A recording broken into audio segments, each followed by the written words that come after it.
जय गुरुदेव, जय गायत्री माता और मेरा उन सभी भाई बहनों से सादर प्रणाम जो मेरी ये वीडियो डेली देखते हैं और चैनल को फॉलो करते हैं। और जो भाई बहन पहली बार मेरे इस चैनल पर आए हैं, कृपया मेरे चैनल को सब्सक्राइब करें और ज़्यादा से ज़्यादा इन वीडियोस को शेयर करें।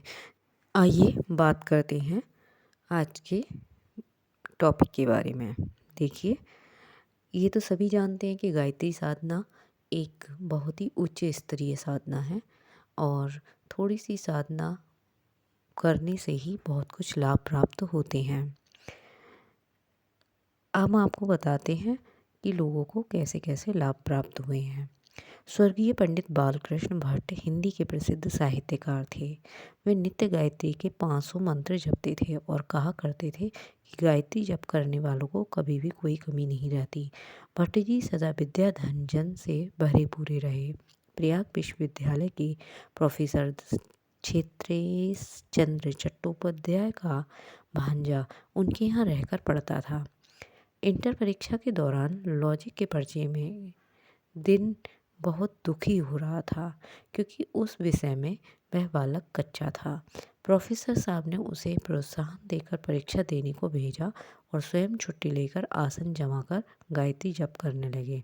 जब बालक लौटा तब बराबर जवाब करते रहे। बालक ने बताया उसका वह पर्चा बहुत ही अच्छा हुआ और लिखते समय उसे लगा मानो उसकी कलम पकड़कर कोई लिखता हुआ जा रहा है।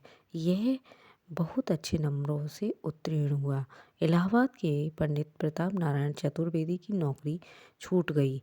बहुत तलाश करने पर भी जब कोई जगह न मिली तो उन्होंने अपने पिता के आदेशानुसार गायत्री का 1.25 लक्ष जप किया।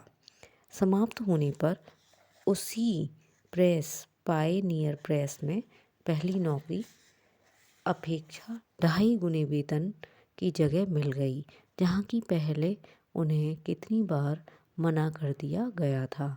कलकत्ता के सार्ड मोटकलम केजरीवाल आरंभ में जोधपुर राज्य के एक गांव में 12 मासिक के अध्यापक थे। एक छोटी सी पुस्तक से आकर्षित होकर उन्होंने गायत्री जपने का नित्य नियम बनाया। जाप करते करते अचानक उनके मन में स्फुरणा हुई कि मुझे कलकत्ता जाना चाहिए, वहाँ मेरी आर्थिक उन्नति होगी। निदान में भी कलकत्ता पहुँचे। वहाँ व्यापारिक क्षेत्रों में भी नौकरी करते रहे और श्रद्धापूर्वक गायत्री साधना करते रहे। रुई के व्यापार से उन्हें भारी लाभ हुआ और थोड़े ही दिन में लखपति बन गए। बुढ़डाला के श्री बद्री प्रसाद वर्मा बहुत निर्बल आर्थिक स्थिति के थे। 50 रुपये मासिक में उन्हें अपने 8 आदमियों के परिवार का गुजारा करना पड़ता था। कन्या विवाह योग्य हो गई। अच्छे घर में विवाह करने के लिए हजारों रुपया दहेज की आवश्यकता होती थी। वे दुखी रहते और गायत्री माता के चरणों में आंसू बहाते रहते थे। अचानक ऐसा संयोग हुआ कि एक डिप्टी कलेक्टर के लड़के की बारात कन्या पक्ष वालों से झगड़कर बिना ब्याह वापस लौट रही थी। डिप्टी साहब वर्मा जी को जानते थे। रास्ते में उनका गांव पड़ता था। उन्होंने वर्मा जी के पास प्रस्ताव भेजा कि अपनी कन्या का विवाह आज ही हमारे लड़के के साथ कर दें। वर्मा जी राजी हो गए। एक एमए पास लड़का जो नहर विभाग में 600 रुपये मासिक का इंजीनियर था, उससे उनकी कन्या का शादी का कुल 150 रुपये में खर्चा आया और शादी हो गई। कन्या बहुत सुखी से रहने लगी। देहरादून का बसंत कुमार नामक छात्र एक वर्ष मैट्रिक में फेल हो चुका था। दूसरे वर्ष भी पास होने की आशा न रखता था। उसी समय गायत्री उपासना की और परीक्षा में अच्छे नंबरों से पास हुआ।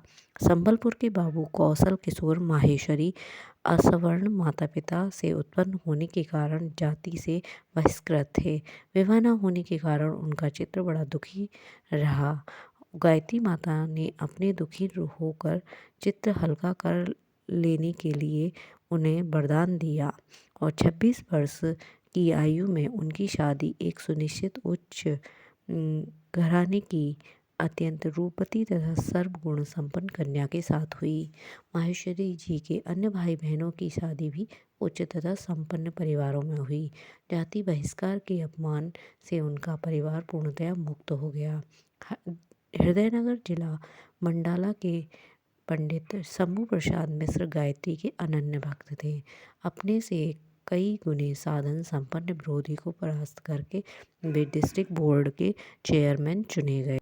आज के लिए इतना ही काफ़ी। आगे की बात आगे के टॉपिक में करते हैं। तब तक के लिए नमस्कार। जय गुरुदेव, जय माता जी।